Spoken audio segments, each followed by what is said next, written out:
Uncle, তুমি ওই সব মিষ্টিগুলোই খেয়ে নিলে, কিন্তু মা বলছিল যে তুমি ওই লাড্ডুটা নাও খেতে পারো।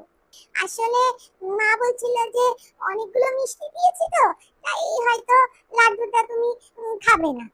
কি বলতো, রান্নাঘরে আমি বসে বসে না কিছু মিষ্টি খেয়েছি, কিন্তু ওই লাড্ডুটা খেতে পারিনি।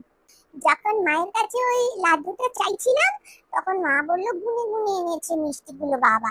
আরো বললো যে যখন অতগুলো মিষ্টি দিচ্ছি তো আঙ্কেল তো খেতে পারবে না, তখন তুই লাড্ডুটা খাবি।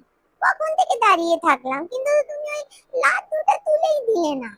তুমি খুব নোলা না আঙ্কেল, মা বলছিল তো, তার জন্যই তোমার ভুঁড়িটা এত বড়, এত ভুঁড়িটা মোটা তোমার, তাও তুমি মিষ্টিগুলো সব খেয়ে সাফ করে দিলে। তুমি যদি মিষ্টি আনতে, তাহলে সেখান থেকে কটা মিষ্টি বেঁচে থাকতো, তাহলে আমারও একটু মিষ্টি খাওয়া হতো। কতদিন মিষ্টি খাই না আঙ্কেল, জানো।